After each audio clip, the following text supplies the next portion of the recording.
좋은 날입니다. 오늘도 말씀 안에 승리하는 하루 되시기를 기도하겠습니다. 오늘 생명의 산 본문은 로마서 9장 14절부터 24절입니다. 오늘 본문에서는 바울은 모세와 바로를 통해 불의가 없는 하나님의 구원의 모습을 설명하고 모든 죄인을 진노의 그릇에서 긍휼의 그릇으로 인도하시는 은혜에 대해 설명하고 있습니다. 이 구절들을 통해 하나님께서 무엇을 말씀하시는지 살펴보도록 하겠습니다. 14절부터 16절입니다. 그런즉 우리가 무슨 말을 하리요? 하나님께 불의가 있느냐? 그럴 수 없느니라. 모세에게 이르시되 내가 긍휼히 여길 자를 긍휼히 여기고 불쌍히 여길 자를 불쌍히 여기리라 하셨으니 그런즉 원하는 자로 말미암음도 아니요 다른 박질하는 자로 말미암음도 아니요 오직 긍휼히 여기시는 하나님으로 말미암음이니라. 바울은 어제 본문에서 아브라함과 이삭과 야곱을 통해 진정한 아브라함의 믿음의 후손들은 혈통과 율법의 행위로가 아니라 하나님의 은혜 속에서 아브라함의 믿음을 이어간 자손이라는 것을 말하고 있습니다. 그리고 오늘 본문에서도 하나님의 은혜 속에서 믿음을 이어간 후손들의 모습을 보여주고 있습니다. 바울은 14절에서 하나님께서 불의가 없으시다고 말합니다.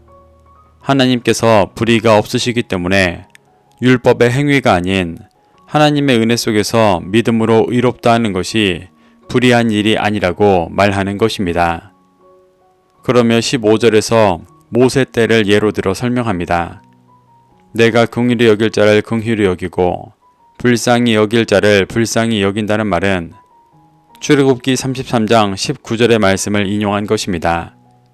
그 말씀은 금송아지 사건으로 심판하신 후에 하셨던 말씀으로 하나님께서 패역한 이스라엘과 가나안에 함께 가지 않겠다고 하셨다가 모세의 중보로 함께 가겠다고 하시며 말씀하신 것입니다.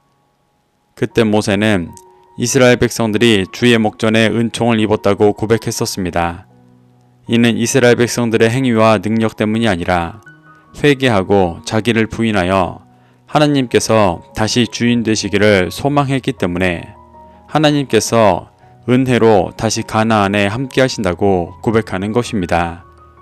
이러한 고백을 들으신 하나님께서는 구원의 본질을 깨닫고 믿음으로 그 구원의 은혜 안에 있던 모세에게 긍휼히 여길 자, 불쌍히 여길 자라고 말씀하셨습니다. 이 긍휼히 여길 자와 불쌍히 여길 자는 출애굽기 33장 19절에서는 은혜 베풀 자와 긍휼히 여길 자로 번역되어 믿음으로 주님 앞에 의롭다함을 받은 자를 표현하는 것입니다.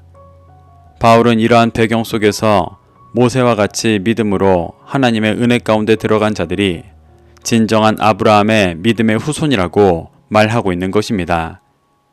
그래서 16절에서 믿음의 자손은 원한다고 되는 것도 아니고 열심히 다른 박질하며 노력한다고 되는 것도 아니고 오직 긍휼히 여기시는 하나님의 은혜로 말미암는 것이라고 말하고 있습니다.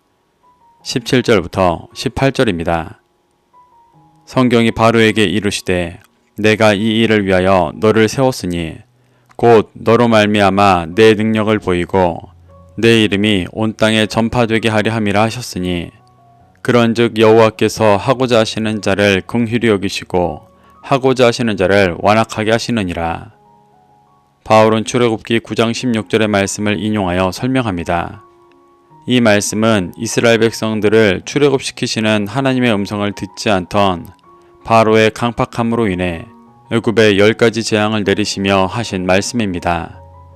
하나님께서 애굽을 단번에 심판하지 않으시고 10번이나 심판하신 이유는 애굽의 신을 상징하는 것들을 하나하나 심판하신 이유도 있지만 더 중요한 것은 그들에게 하나님께서 참된 신이시고 구원하시는 분이라는 것을 보여주며 회개하고 돌이킬 기회를 주시기 위함이었습니다. 하나님의 목적은 심판이 아니라 구원입니다. 그래서 하나님은 바로마저 구원하시고 이스라엘을 출애굽시키시며 자신이 열방을 구원하기 원하시는 사랑과 구원의 하나님이시라는 것을 온 땅에 전파하고 긍휼을 베푸시려 하셨습니다. 하나님은 이 일을 위해 바로를 세우셨지만 그가 끝까지 하나님의 음성을 듣지 않았기 때문에 심판만 받은 것입니다. 그러며 하나님께서 하고자 하시는 자를 긍휼히 여기시고 하고자 하시는 자를 완악하게 하신다고 말합니다. 이 말은 하나님께서 원하시면 인간의 의지와 상관없이 억지로 긍휼히 여김 받은 자로 만들고 억지로 완악하게 하신다는 말이 아닙니다. 원어를 보면 하나님의 원하시는 대로 하고자 하는 자는 긍휼히 여기시고 원하는 대로 하지 않는 자는 완악하게 하신다는 말입니다. 이는 하나님의 뜻대로 믿음으로 살아가는 자는 긍휼히 여김 받는 자로 여기시며 구원을 누리게 하시고 하나님의 뜻을 거부하고 완악하게 있고자 하는 자들은 완악하게 두셔서 환난을 통해 깨닫고 돌이킬 기회를 주신다는 말씀입니다. 바울이 이러한 말을 하고 있는 이유는 지금의 유대인들이 바로와 같기 때문입니다. 하나님은 역사 속에서 끊임없이 불순종하고 예수님마저 죽인 완악한 유대인들을 억지로 바꾸지 않으시고 완악하게 두신 채로 환난 가운데 두셨습니다.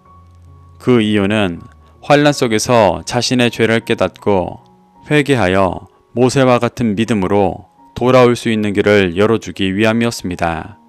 19절부터 20절입니다. 혹 내가 내게 말하기를 그러면 하나님이 어찌하여 허물하시느냐 누가 그 뜻을 대적하느냐 하리니 이 사람아 내가 누구기에 감히 하나님께 반문하느냐 지음을 받은 물건이 지은 자에게 어찌 나를 이같이 만들었느냐 말하겠느냐. 바울은 앞선 변증에 대해 누군가 하나님께 어찌하여 사람들을 허물하시고 누가 감히 하나님께 대적할 수 있겠냐라고 질문할 경우에 대해 먼저 대답합니다. 이 질문들은 모두 하나님의 구원과 은혜를 다 이해하지 못하기 때문에 나올 수 있는 질문입니다. 먼저 허물하신다의 원어 멘포마이는 비난하다, 꾸짖다라는 뜻입니다. 이 질문은 하나님을 배척한 사람들은 하나님의 의지에 따라 하나님을 배척한 것이기 때문에 그 책임이 하나님께 있는데 어떻게 그들을 꾸짖을 수 있냐는 질문입니다. 이는 앞선 바울의 논지를 오해해 하나님께서 자기의 뜻을 이루기 위해 억지로 완악하게 하셨다고 받아들일 때 할 수 있는 질문입니다. 하지만 바울이 말하는 것은 그들의 완악함을 두시고 오히려 회개의 기회를 주신 것이었습니다. 또 누가 그 뜻을 대적하냐고 묻는 경우에 대해 대답합니다. 이는 하나님께서 자신의 뜻으로 긍휼히 여김 받게도 완악하게도 하시는데 누가 그 뜻에 대적해 원하는 대로 할 수 있느냐는 질문입니다. 이 질문 또한 18절의 말씀을 잘못 이해해 하나님께서 마음대로 악인과 선인을 미리 정해 놓으셨다고 받아들일 때 할 수 있는 질문입니다. 하지만 바울은 하나님께서 이를 미리 결정하신 것이 아니라 각자의 원함대로 내버려 두시며 악인이 회개하고 돌이킬 기회를 열어 놓으셨음을 말했었습니다. 21절부터 24절입니다. 토기장이가 진흙 한 덩이로 하나는 귀 있을 그릇을 하나는 천 있을 그릇을 만들 권한이 없느냐. 만일 하나님이 그의 진노를 보이시고 그의 능력을 알게 하고자 하사 멸하기로 준비된 진노의 그릇을 오래 참으심으로 관용하시고 또한 영광받기로 예비하신 바 긍휼의 그릇에 대하여 그 영광의 풍성함을 알게 하고자 하셨을지라도 무슨 말을 하리요. 이 그릇은 우리니 곧 유대인 중에서뿐 아니라 이방인 중에서도 부르신 자니라.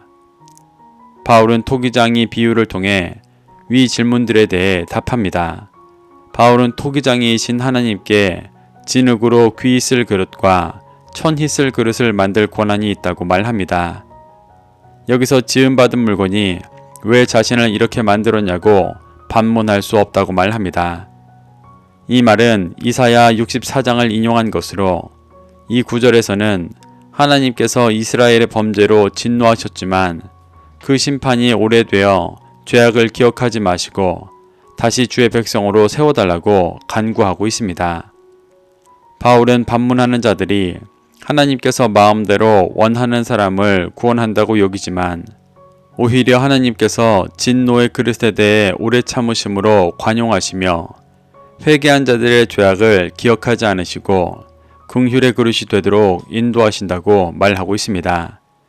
하나님께서 진노를 보이시는 이유는 그의 능력을 알게 하셔서 멸하기로 준비된 진노의 그릇이 돌이킬 기회를 갖게 하시고 영광 받기로 예비된 긍휼의 그릇에 대하여 하나님의 영광의 풍성함을 알게 하셨다고 말합니다.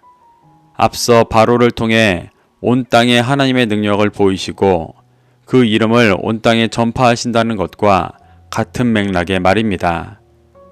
이렇게 토기장이신 하나님께서 구원의 방향으로 진노의 그릇과 긍휼의 그릇을 인도하시는데 무슨 질문을 또 할 수 있냐고 묻고 있습니다.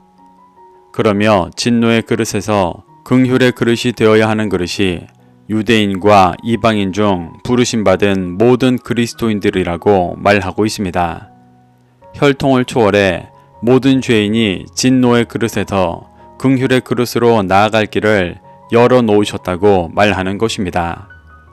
바울은 하나님의 구원에 대해 오해하며 행위와 육신의 정욕을 쫓고 있는 로마 교회를 향해 혈통을 초월해 믿음으로 진노의 그릇에서 긍휼의 그릇이 되어야 한다고 도전하고 있는 것입니다. 이렇게 바울은 오늘 본문을 통해 하나님의 구원의 모습을 설명하고 모든 죄인을 진노의 그릇에서 긍휼의 그릇으로 인도하시는 은혜에 대해 설명하고 있습니다. 우리도 이러한 바울의 가르침 속에서 교훈받아 하나님의 주권으로 죄 가운데 있는 우리를 구원하실 것이라는 어리석은 생각을 버리고 진노의 그릇에서 긍휼의 그릇으로 연단하시는 하나님의 은혜에 믿음으로 반응하게 되시기를 소망합니다. 그래서 긍휼의 그릇이 되어 하나님께서 주시는 생명과 평안과 화평을 누리게 되시기를 축복합니다. 오늘도 말씀을 심령에 새겨 승리하는 하루 되시기를 기도하겠습니다.